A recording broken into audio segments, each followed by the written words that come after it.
ஹாய்ங்க. இன்றைக்கி வீடியோவில் ஒரு நான்வெஜ் ரெசிபி மட்டன் கிரேவி தாங்க பார்க்க போகிறோம். இது சூடான சாதம், இட்லி, தோசைக்கெல்லாம் வச்சு சாப்பிட்டா செம அல்டிமேட்டாக இருக்கும். பார்க்கும்போது உங்களுக்கே ரொம்ப டெம்டிங்காக இருக்குல்ல. இந்த ரெசிபி எப்படி செய்கிறதுன்னு பார்த்துடலாங்க. இங்கே ஃப்ரான்ஸில் நம்ம ஊர் மாதிரி ஃப்ரெஷ் மீட்ஸ் எல்லாம் கிடைக்காதுங்க. எல்லாமே ஃப்ரோசன் மீட் தான். நான் இன்றைக்கி ஒரு 1/2 கிலோ மட்டன் வாங்கிக்கிறேங்க. கிரேவிக்கு தேவையான ஒரு வெங்காயம், தக்காளி கட் பண்ணி எடுத்துக்கலாம். ஹோல் ஸ்பைசஸ் எடுத்துக்கலாங்க. இஞ்சி பூண்டு விழுது அரைச்சி எடுத்துக்கலாம். ஒரு ஸ்பூன் டர்மரிக் பவுடர், கருவேப்பிலை பொடி எடுத்துக்கிறேங்க. 2 spoon garam masala எடுத்துக்கிறேங்க. 1 spoon mutton masala எடுத்துக்கலாம். 2 ஸ்பூன் வீட்டு மிளகாய் பொடி எடுத்துக்கலாங்க. தேவையான அளவு கொத்தமல்லி எடுத்துக்கலாங்க.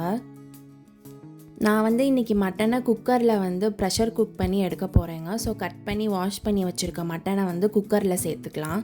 சேர்த்துட்டு 1 ஸ்பூன் மஞ்சள் பொடியும் சேர்த்துக்கலாங்க. அந்த மட்டனுக்கு தேவையான அளவு சால்ட்டு சேர்த்துக்கலாம். சேர்த்துட்டு இந்த மட்டன் வேகிற அளவுக்கு தண்ணி சேர்த்துக்கலாங்க. நான் 1 கப் தண்ணி சேர்த்துக்கிறேன். நல்லா மிக்ஸ் பண்ணி விட்டுக்கலாங்க. மிக்ஸ் பண்ணி விட்டுட்டு குக்கரை மூடி ஒரு 3 விசில் வர அளவுக்கு ப்ரெஷர் குக் பண்ணி எடுத்துக்கலாங்க.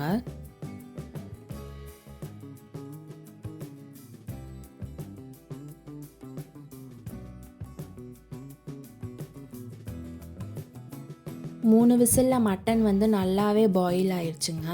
ஸோ இப்போ நம்ம கிரேவிக்கு ரெடி பண்ணிடலாம். ஒரு பேனில் தேவையான அளவு ஆயில் சேர்த்துக்கலாங்க. சேர்த்துட்டு ஹோல் ஸ்பைசஸ் சேர்த்துக்கலாம்.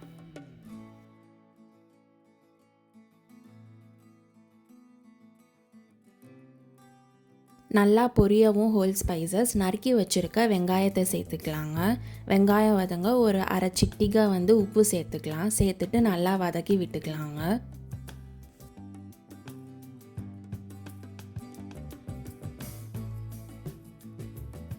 வெங்காயம் நல்லா வதங்கிருச்சுங்க. இப்போ கட் பண்ணி வச்சுருக்க தக்காளியை சேர்த்துக்கலாம். தக்காளியை சேர்த்து நல்லா வதக்கி விட்டுக்கலாங்க.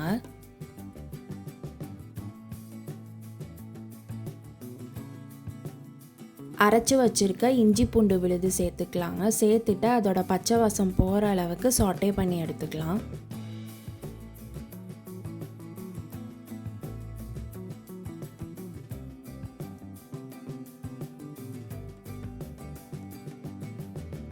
தக்காளி வெங்காயம் நல்லா வதங்கிருச்சுங்க. இப்போ நம்ம குக்கரில் வேக வச்சு எடுத்துருக்க மட்டனை சேர்த்துக்கலாங்க. சேர்த்துட்டு நல்லா மிக்ஸ் பண்ணி விட்டுக்கலாம்.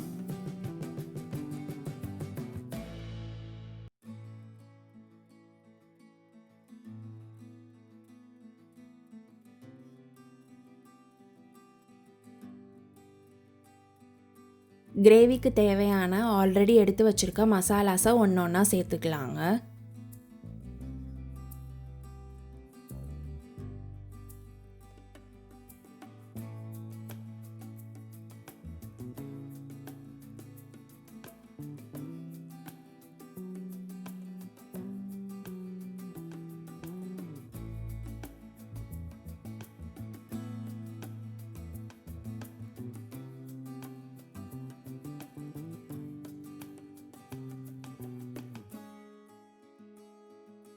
சேர்த்துருக்க மசாலாஸ் எல்லாம் அந்த கறியோட நல்லா மிக்ஸ் பண்ணி விட்டுக்கலாங்க. மிக்ஸ் பண்ணி விட்டுட்டு இந்த கிரேவிக்கு தேவையான அளவு தண்ணி சேர்த்துக்கலாங்க.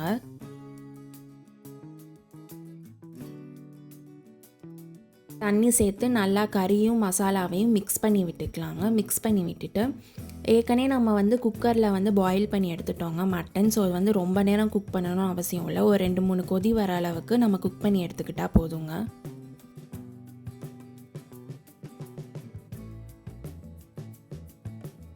ஸோ கடைசியாக ஒரு கையளவு கொத்தமல்லி தூவி குழம்ப இறக்கிடலாங்க.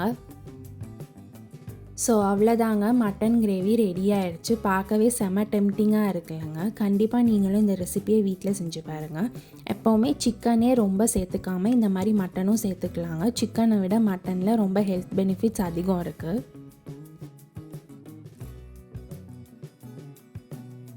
அவ்வளோதாங்க, ஸ்பைசியான ஜூஸியான மட்டன் கிரேவி செஞ்சு முடிச்சாச்சு. நான் இதை இன்றைக்கி சூடான சாதத்தோடு ட்ரை பண்ணி பார்த்தேங்க.